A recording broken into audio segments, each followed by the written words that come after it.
So we have the 2 extra games in the Champions League. We have FA Cup. We have League Cup.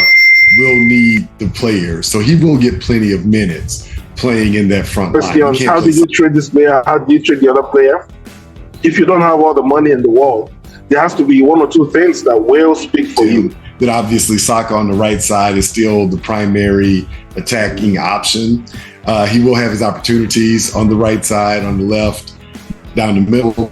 He cover all of the front line positions. So, and we'll have a ton of games this season.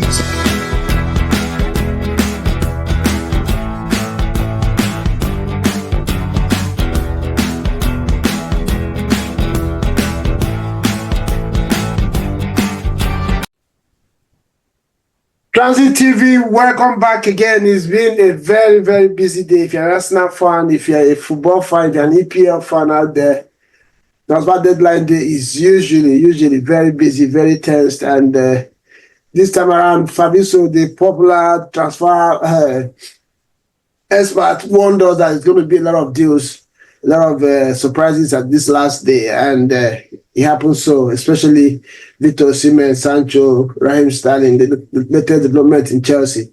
So there are going to be some very big names. We also got, what's his name? Coman in Bayern Munich, being in the market as well. So a lot of openings opened up the last 2 days, and it only meant that teams like United, Chelsea, Arsenal, Napoli was also in the thick of it, had a say in this one. And well, it's just a few minutes to go. I think it's closed now. A few minutes ago.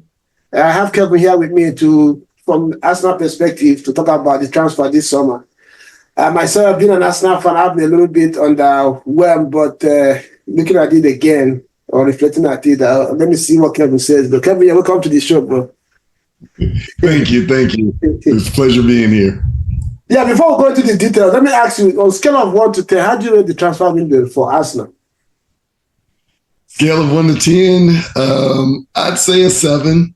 I'm happy with most of the business. I wasn't thrilled with us waiting until the last day to finally get a forward. Yeah. But the Calafiori deal is a good deal. I think he'll be a good player. Mm-hmm. Moreno is a good player, and I'm excited to see him playing for us. We'll have to wait a little bit now that he's hurt his shoulder, but I am excited to see him play in Arsenal colors.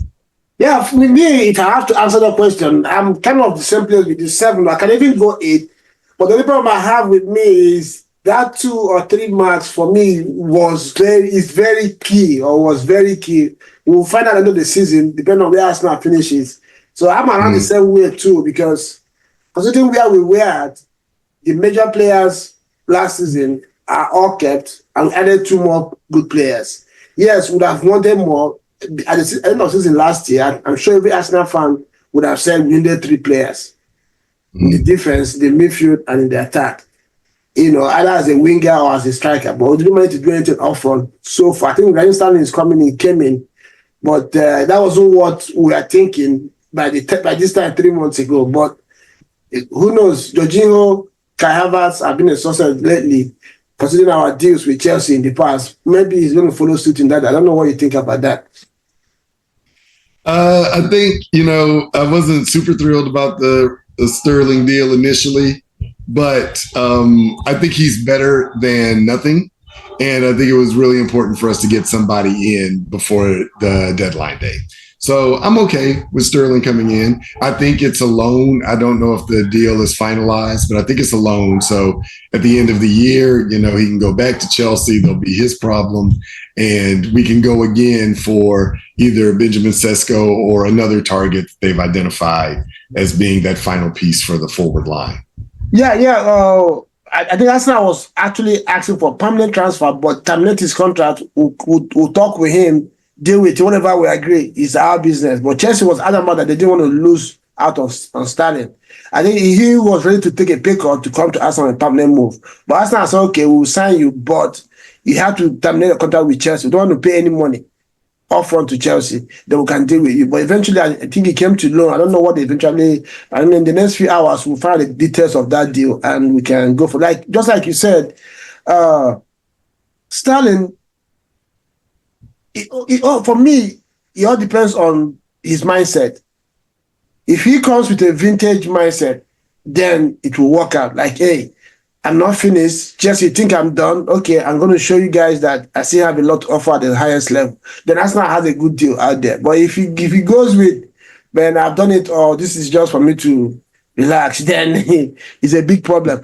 But again, and it's the double-edged sword right there. If he comes with that vintage mentality, that means he's going to want more playing time. Mm-hmm. And if that happens, you have a Saka who nobody can bench. You only need a substitute for him. On the left side, Trossard is making a very strong case. Martinelli has some reputation with Arteta and Arsenal fans. So it's going to be difficult for him to, except maybe we have so many games, can have us, probably, because Sterling as well, I think in the past he has played in that first nine role. And maybe that's where he get his game time from. Otherwise, he might also have have a case in our hand to deal with. But obviously, according to Fabrizio, before today or these last hours, he already spoke to Arteta and they had an understanding what his role was going to be. So maybe that shouldn't be a problem for Arsenal if he eventually comes in. I don't know what you think. I think the same. I think Sterling has been a professional for a long time. I think he knows that he's worked with Arteta before. Arteta knows the type of person he is, and I'm sure he has told him that obviously Saka on the right side is still the primary attacking option. He will have his opportunities on the right side, on the left, down the middle. He cover all of the front line positions. And we'll have a ton of games this season. So we have the 2 extra games in the Champions League. We have FA Cup. We have League Cup. We'll need the players. So he will get plenty of minutes playing in that front line. We can't play soccer every minute of every exactly. game. It's not going to work.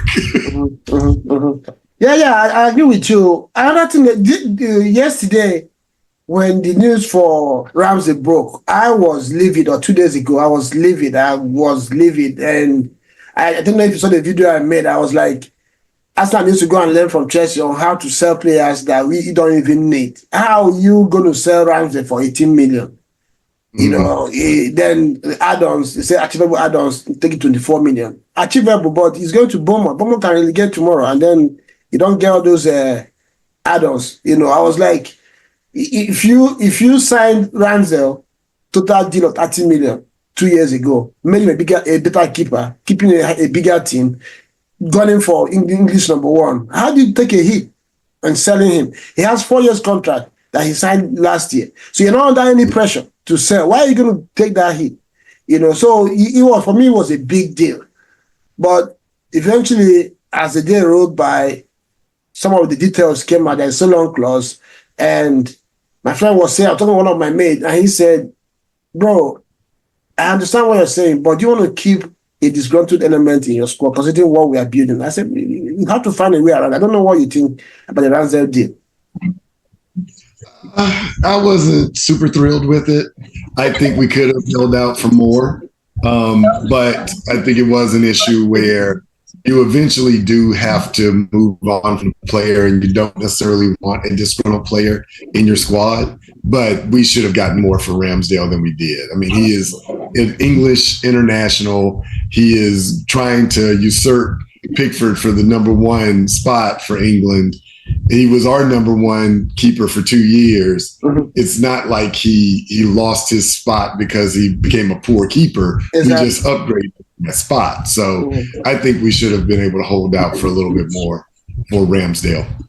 Yeah, exactly. That was my thought too. Another thing I found out is, I was telling and this is my mate Ugum that I was talking about.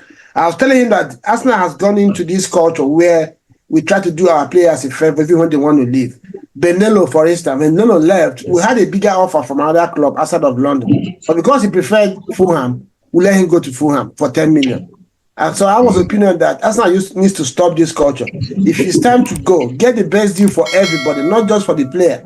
Don't make players happy to leave. Let the agent work. Let the agent go there and get a good deal for you as a club and for their client, not Arsenal taking the heat just to make players live on a good note. So that was my opinion, and I was really, really livid about it. But my mate here, Kevin, is on the show, to had a long conversation this morning about our transfer. Yeah, so we're talking about Ramsey. So your bit, you missed a little bit of it. Yes, hi, Kevin. Nice to meet you, man. Hey, how you doing? I'm good, thank you. And just to add to what Reggie has said, you see, one of the reasons I support the Arsenal is the culture of the club and the culture at the club. I like it. The fact that it's a family oriented club, and there's a bit of if I call it human feel and touch to the club. Now I know that football is a business, but I also know that there's humanity as far as Arsenal is concerned. That's why the club is a very classic club.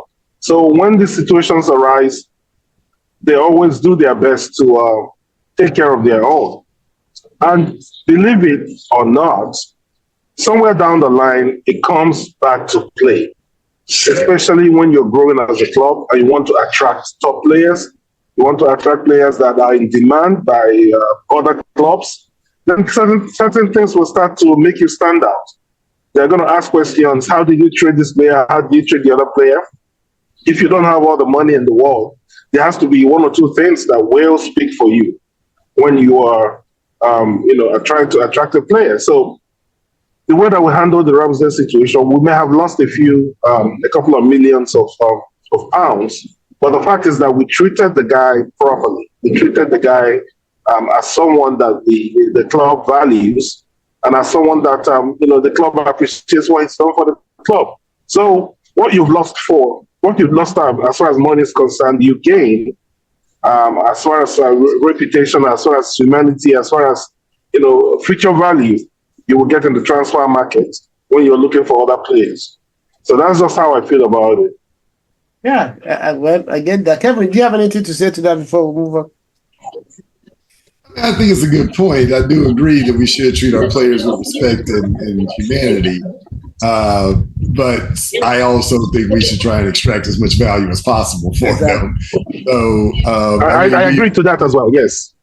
Yeah, we paid a good amount for Ramsdale. He's a good keeper, and treat him well, but get as much. Exactly. I mean, okay, look at the Garcia boy, what happened, 22-year-old, 30 million or nothing. And that's what the club said. And if you don't want it, leave it. You understand what I'm saying? And the guy wants to come to Arsenal.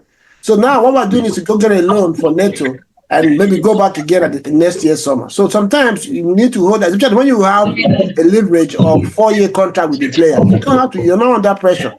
You sit him down, talk to him, say, "Hey, bro, I really want to let you go so I can have a free time, but this deal is not good for our club, And everybody will be happy with it. But I think it's okay. We'll leave it at that. Kevin, we talked about incomings. Another conversation about Arsenal this summer is outgoing.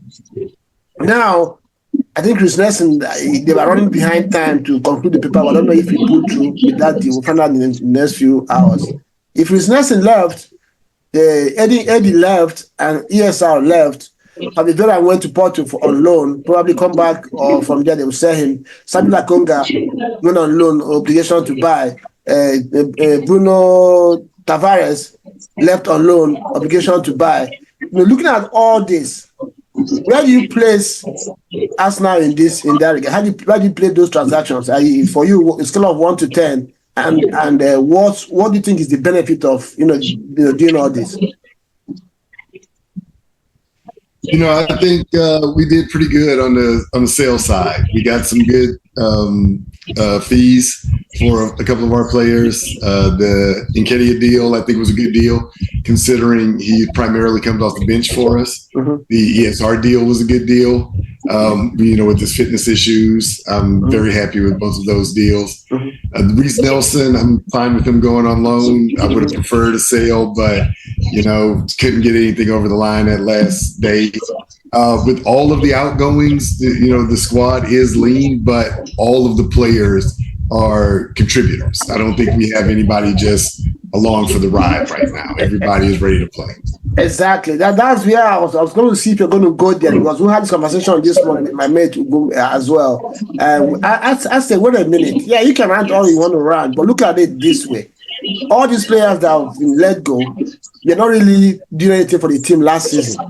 And we just lost Chido to Manchester United from academy, because in the last 2 or 3 years, we've not really had any of academy players given a chance in the first team because there's no space for them. So if we're not signing, at least let's create space for people like Waneri, people like Luis Kelly, and the rest of them. They don't have the hope and know that there is a pathway for them to join the first team. So if Arsenal can have a chance, one or two spots for academy every year, it makes your talent in the academy want to try their luck and stay in the team. And in the last 2 or 3 years, Arsenal has lost some very good talent to Chelsea and Manchester United because those players could not find a pathway for them to make it to the first team for the Arsenal. So yeah, in that regard, I think Arsenal did good. Got the money that they needed. These players, Reece Nelson, Nketiah, and ESR, they've been around for ages, and nothing really serious has come out from them. They're not necessarily bad players, but somehow it has not worked for them in the team. So I think it's time for them to go. Let's give a chance for these new boys, and maybe in the winter, unless someone cannot go big and sign 2 big names in the market in terms of attacking phase. I don't know what you think, Gugu. Yeah, first of all, it's been confirmed. Reece Nelson is going to Fulham. Okay. Fulham, quite excited about that, to play with Alex and ESR. While Sterling is confirmed, the serving is medical. They were able to get the paperwork in on time. And yes, I agree with you, especially regarding the academy. Arsenal fans have to make up their minds which one they want. Do you want your academy boys to be given a chance, or do you want to buy players, right? You can't do both. Like we've clearly seen, going to what Reggie just said, yes, you have to create space and you have to trust your academy players to come up and fill those spaces so that other ones that are coming up will be encouraged to continue to stay with the club, right? So yeah, that's what we've done. I think the stage is set now to really play Waneri, give him a run of games as a sub, and let him develop between now and December, so that by January we'll see where he is. We'll see whether there's a need to get someone in. But I think he will justify his place. Yeah, I think so as well. Have anything on that? I think that it was a good move to be able to get some playing time. I think that's going to help with his development. So I agree. I think it is a positive step. Okay, so looking at all this now and where we are with the squad, like you said, Kevin, the truth of the matter is because when you say City has a deep squad, it doesn't really mean that they have 20 players or 30 players. It's just that they have all the players they have are quality. So anybody you bring, you're still at the same level. So it looks like that's what Arsenal has managed to achieve in this window. We have 15 players, but they are solid 15 players. There's no joker in there. Yeah, it's okay. Sometimes the player has a bad day, they don't perform. You know that it's not quality, it just didn't perform that day. And you take it and you move to the next game. So looking at this now, considering what we did with City last season, 2 points, they beat us to the league. Having added Califiero and Moreno, I still don't believe 100% that Moreno is seriously injured. Probably they didn't want him to go for international break. They haven't just come in this week. So we'll find out by next week. Do you think Arsenal is in a better position to push City again this season? I think so. I think we're gonna find out. I think we are in a good position to push again. I think it's always tough against City, and I don't know if we'll quite get over the hump and beat them to the title. But I think we have the squad to seriously compete in all competitions, whether it's FA Cup, League Cup, Champions League. I think we'll be a force in all of them, and I think we'll get a trophy this year, whether it's Premier League or FA Cup or League Cup. I think there's a trophy coming in our future. Yeah, on my own side, if our players stay fit, if key players like Partey, Saka, Odegaard, William Saliba stay fit, yeah, Arsenal will have a shot, especially Partey, because the other ones that have been shown that they can be durable. We've not really had any issues with Saka. Saliba 2 seasons ago had his back problem, but I think he has leading that one now. Odegaard has been durable as well. So if these key players can stay fit, I think Arsenal can really give City a run for their money. What's your expectation this season? I've seen a shift in mindset. One of the clear indicators is what the interview that trying to remember a member of the sport that had this interview after the second game, after the win against Wolves. I think it was Kai Havertz or someone. One of the players said 36 games to go, 2 games gone, 36 games to go. It's a mindset shift, right? Previously, it was about playing and trying to win as many as possible. Now, it's about trying to win every game from the start of the season. Yeah. Yes. So when you see them look at it that way, you will know that now they know it will take 38 wins to beat City. So every game will be approached with some serious, commitment and having a sense that the moment you drop a game, you're in trouble. So, I mean, with that mindset, I think we will achieve something this season.